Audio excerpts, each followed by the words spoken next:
I don't I'm really either. tired. We just saw Prince of Darkness. John Carpenter's The Prince of Darkness. Robin Hood, Prince of Thieves.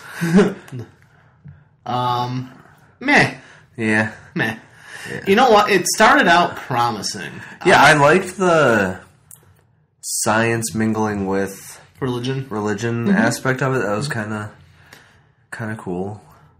But yeah, it just seemed like it was going someplace else. I don't know. Yeah, the first half of the movie, it's setting up. It felt a lot like The Thing, actually, but without the same kind of payoff. Right.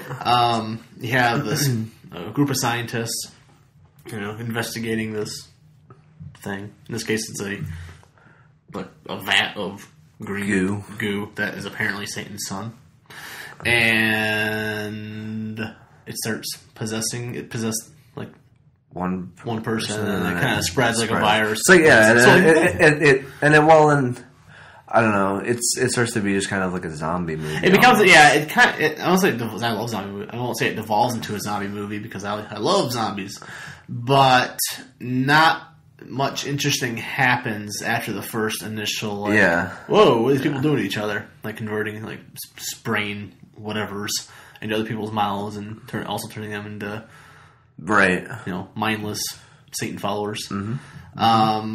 But I don't know. Halfway through,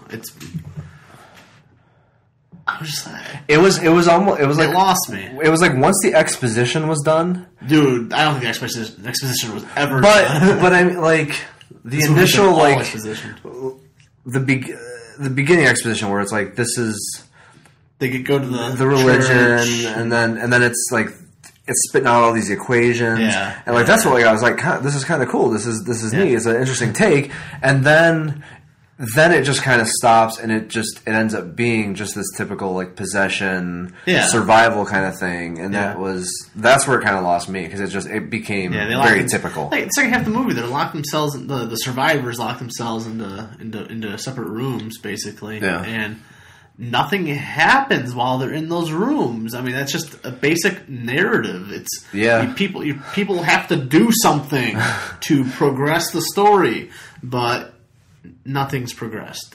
They have the smaller Asian guy, not the one who's in Little Trouble, the one who's a terrible actor. Like locked in that closet, kind of watching the girl with that bruise, which did I miss that? Did they ever?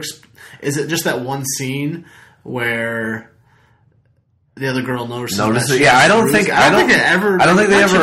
they ever showed what gave her the bruise. Yeah, because she's obviously marked. Yeah. I don't know. I mean, maybe it happened. Maybe it happened in the beginning, and or just missed it. Yeah, or when I went into the kitchen to make dinner. Make my dinner or something. I don't know. I didn't notice it. I didn't. I mean, right in, and explain it to us.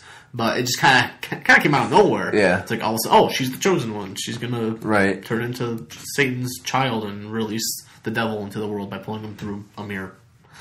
Lots of strange stuff. Lots of like pseudoscience and half.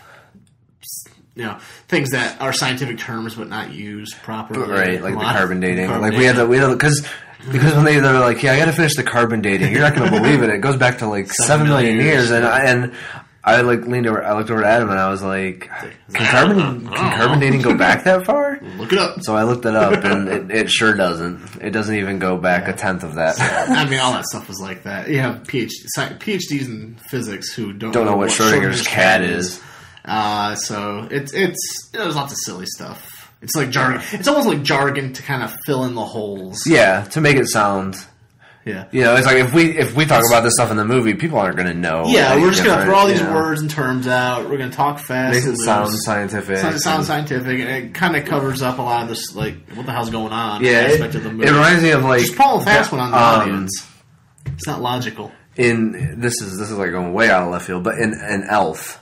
I watched the commentary for Elf one time, and there's one line where I think it's like one of the first introductions to James Caan's character. Okay. And he says something like, we're down 3 points, and it's like they basically, like in the commentary, like Jon Favreau says, like this doesn't mean anything. Like it sounded businessy, so that's why the line is in there. That's how lots of movies are. That's how most movies are, actually. But in this one, they just seemed... The only reason it sticks out in this one is because it's so much of the movie. Yeah. It's such a big... It plays such a big role. Yeah, it's half of their plot. Yeah, it is. I mean, it's half the dialogue, at least, because a lot of the stuff is just, tete-a-tete, dialogue between two scientists just saying nonsense that doesn't mean anything at all. There's some real philosophy in there. There's some real physics in there, but it's almost just enough to like, hey, we kind of know what we're talking about. Right. Yeah. It's just kind of silly. But I really want to like it because I really dug the first half of it. And Carpenter has, especially in his 80s movies, in his late 70s and throughout the 80s, before he started doing things like Ghosts of Mars and The Ward. Apparently, I didn't see The Ward yet, but it's not good, I hear. He has such a knack for setting and mood and tone. And a lot of it has to do with the score too. But this one felt the score in particular. I don't know. It was a little too 80s. Yeah, it was very it was Carpenter. Synthesized. It definitely was, but it was Escape from New York. Yeah, thing was the same way. I think it passes in some of those other ones because I think those are more minimalist. Yeah, he gets maybe a little more melodic in some of them. Some of his things here, he kind of puts variations on it, but it didn't bother me that much because it just was Carpenter to me. It just was a Carpenter score.